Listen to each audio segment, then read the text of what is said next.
You think that old rifle could actually take down an aircraft? That's what the guy said, leaning against a stack of busted crates, arms crossed, watching this petite woman quietly loading a single round into the chamber, not even looking up at him. You know how folks love to laugh until reality wipes that grin off their face, right? Because just a few minutes later you could hear it a sharp crack echoing across the valley, and suddenly the whole radar room on base went nuts. Sirens, flashing lights, folks shouting aircraft down, confirmed by ground fire like it was something out of a bad action movie. Somebody whispered, "No way. Who is she?" And all I could think was, yeah, that happened. Her name was Freya Holm. 31 years old, maybe 115 pounds, soaking wet glasses perched on her nose, long blonde hair in a neat braid.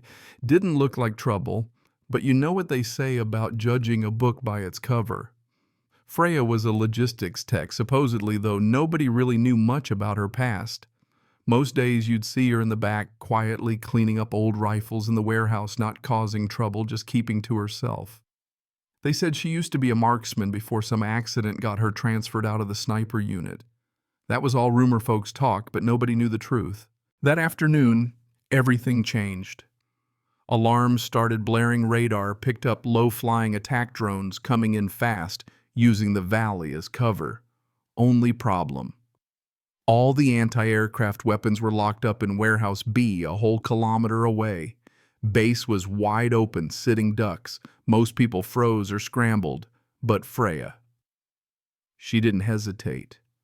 Grabbed an old Dragunov off the rack, checked the bolt, adjusted the scope in a way that just looked too natural for a logistics tech. The supply officer, this big guy with a crew cut, actually laughed. Told her she'd be better off hiding than trying to face drones with that antique. But she just ignored him, hands moving like she'd done it 1,000 times.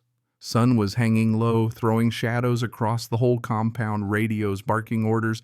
Nobody was listening to everybody running in circles. Freya made her way up to the northern rooftop, the only spot with a real view down the valley. She didn't run, didn't look nervous, just set up like it was any other day. Some old vet on perimeter duty saw her prepping, and you could see the recognition hit his face, like he'd seen that stance before somewhere in another life. "That's Black Falcon technique," he muttered. Guess he was the only one who realized what was about to happen. No one could reach the anti-air guns in time. Drones came screaming in low and fast, preparing for a run right through the heart of the base. Some coordinator tried to yell at her over the radio. "Don't fire, you'll give away our position." But Freya wasn't listening. Through the scope, she picked her target. The lead drone's path was obvious, hugging the terrain just like the manuals say, but then she noticed a second one hanging back, flying just a little higher. You ever get that gut feeling something's not right?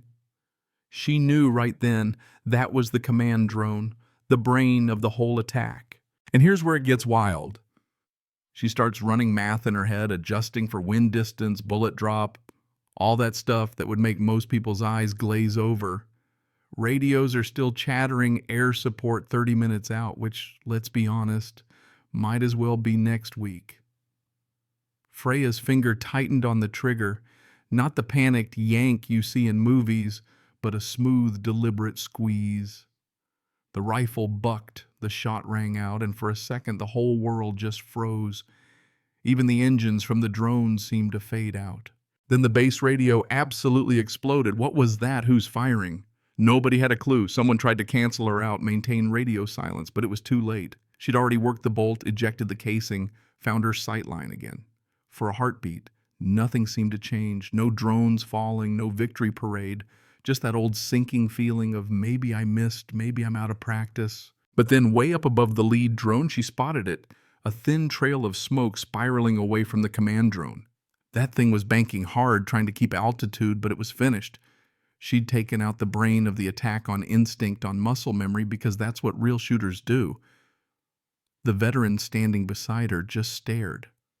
"Only Black Falcon snipers aim for command units," he whispered. "That's high-level tactical stuff, you know." Now the other drones started acting up, zigzagging, losing formation, just straight up confused. The attack fell apart.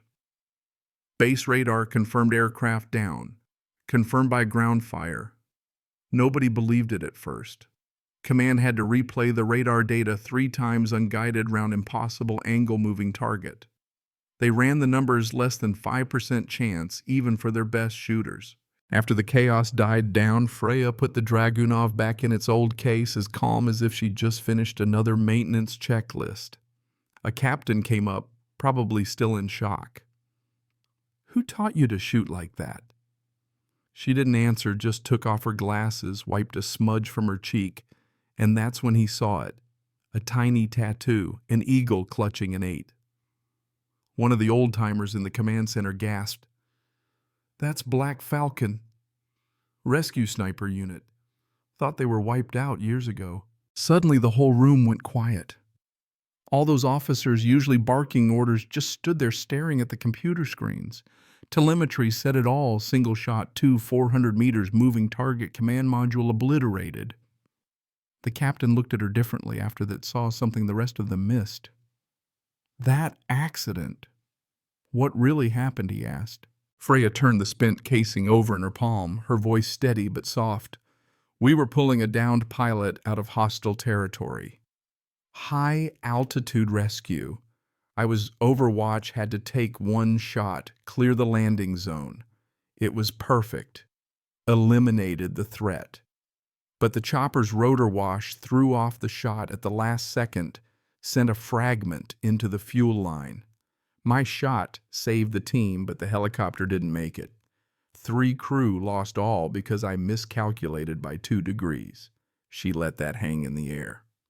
That's the kind of thing that'll keep you up at night, you know. So she left the sniper unit not out of failure, but because the price of being perfect had turned out to be too high. I transferred to logistics so I wouldn't have to make those calls again, she said. But no one could argue with what just happened.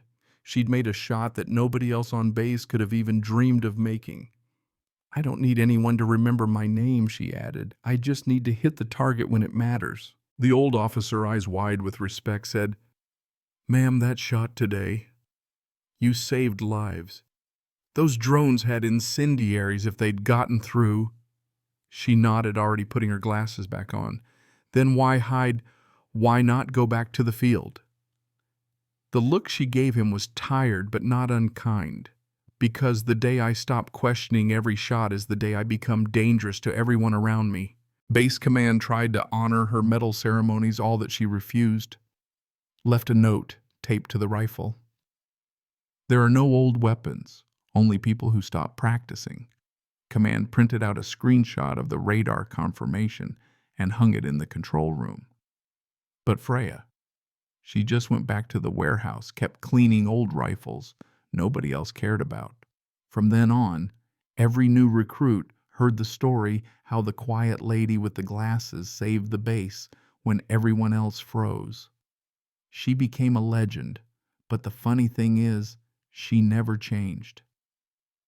If you wanted to find her, you looked for the warehouse light burning late at night, tools lined up, hands moving with quiet purpose. One day, a young recruit finally asked her, "Why keep practicing if you never want the spotlight?"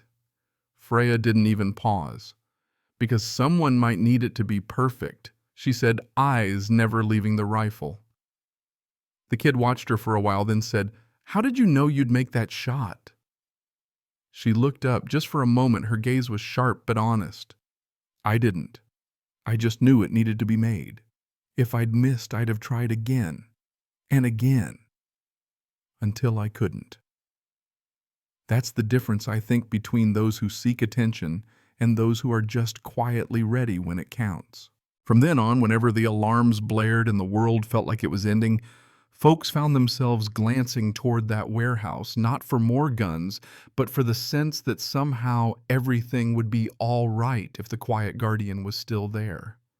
The radar confirmation photo stayed up, a silent reminder that heroism isn't always loud. Sometimes it's just one person loading a single round, waiting for the right moment, doing what has to be done without applause, without recognition, without ever asking for thanks. And if you're still listening, Maybe ask yourself, do you want to be the loudest voice in the room or the person everyone quietly trusts when everything's on the line? Share your take in the comments. Who really deserves the credit? When the day is saved, the one who makes noise or the one who makes the impossible shot? Let's hear what you think about justice, recognition, and the kind of strength that lives in silence. Xin chào các bạn, mình là Trinh, mình phụ trách viết content. Trên đây là những công việc của mình là mình lên mạng xã hội tìm hiểu những video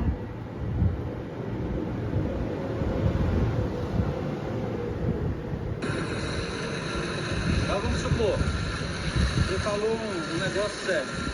If you guys have any trouble, let somebody know, please. After the tree to hold on to. Yeah, they're defend.